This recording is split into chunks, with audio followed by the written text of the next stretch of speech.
It's official. I just received the YouTube Creators Award. This award is given to creators who make good content and have over 100,000 subscribers. Thanks to you, I met that goal. Now, this is also called the YouTube play button. So when I got it this morning, I thought I'd give it a try. Nothing happened. It's not a play button. Anyways, thank you all for making this possible. And maybe in a few years, when we reach 1 million subscribers, I'll get the gold plaque. I hope you enjoy this video. What can you do so you have to water your containers less often? That's what we're going to have a look at in this program. And I'm going to give you 3 tricks that you can use. Now, I find it kind of funny that we have 2 gardening trends going on at the same time. On the one hand, we're all starting to realize that water is precious and we need to conserve it. We don't want to use more water in the garden than we need to. In some places, there's going to be severe water restrictions this summer. Places like Alberta have already announced that. In California, they have a problem every year and they have to restrict how much water you can use in your garden. At the same time, there's this gardening trend towards more and more containers. People have more hanging baskets. They're growing vegetables in pots instead of in the ground. And there's all kinds of fancy containers to fill with flowers for your patios and out in front of the driveway and around your front door and so on. People love to have these containers. Well, I have news for you.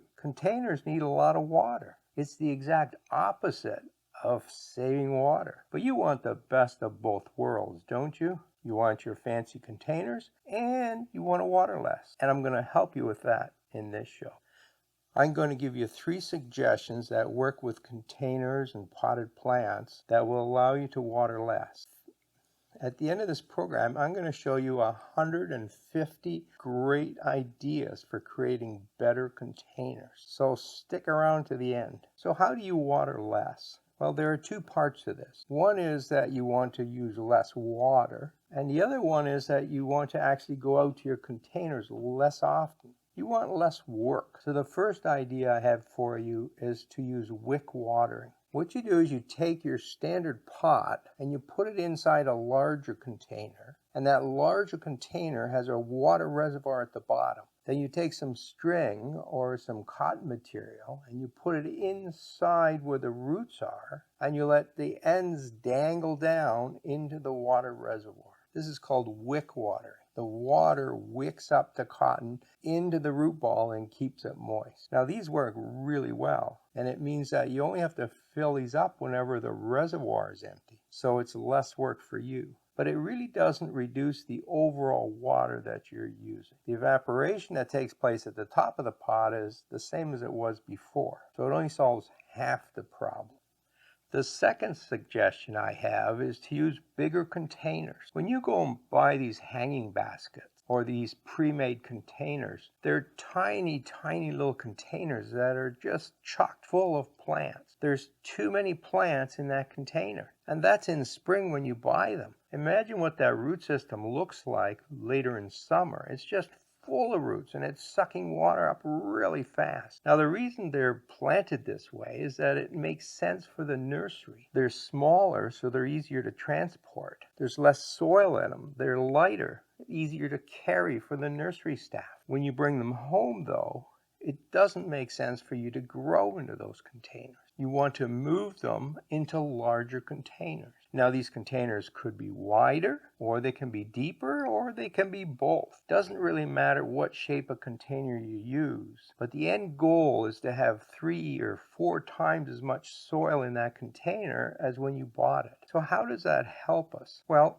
when you have more soil, it holds more water, so you have to water less frequently. The other thing is that evaporation only takes place at the surface. Unless you make a really wide container, you haven't really changed the surface area. So water doesn't evaporate any faster because you've got a big container. So the best ones to choose really are ones that are nice and deep. That water will be inside the bottom and it has no place to go. The evaporation only takes place at the surface. So large containers mean less frequent watering and less water use, and that's the goal we're going for. Now, the downside of this is that you need more soil. And so what some people do is they start filling these containers with all kinds of rubbish to take up space so they don't have to go and buy soil. But that defeats the purpose. You want lots of soil in this container. And I understand that soil is expensive, especially if you buy it in tiny little bags and you want to save some money at the same time. And that's where my next suggestion comes in.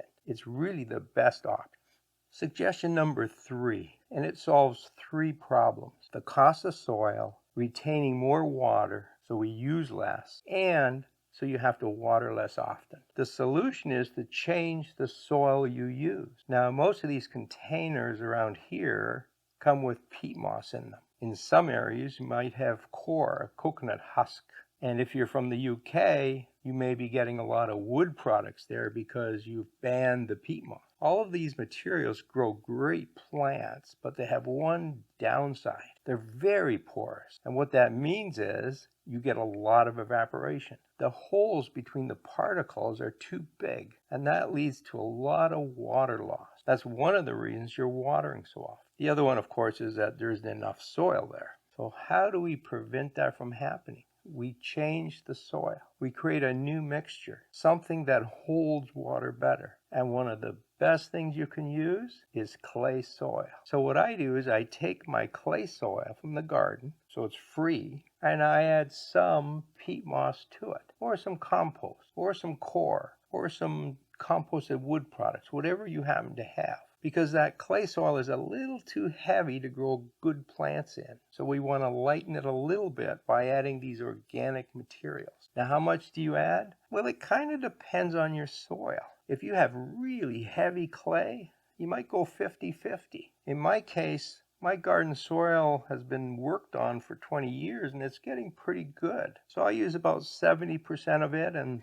30% of some new organic material. Now, why does this work? Well, it turns out that clay has very, very tiny spaces between the clay pieces. Water gets in there and it gets stuck. That's why in the spring, clay gardens never dry out, because they hold water so well. Well, the same thing happens in these containers now. The clay is holding on to the water. You've reduce the amount of evaporation. You have to water less. You're going to use less water. And that is the goal we're trying to reach. Now, if we use just clay, it's not great for root growth because these spaces are too small. Plants do like a more porous mixture, and that's why we add in some organic matter. Now, does this work? Well, I don't grow a lot in containers because it's a lot of work, but I do have a container that has been extremely successful. It's reasonably large. It's about 1.5 feet deep, 2 feet across, so there's a fair amount of soil in there, and it's 70% of my garden soil.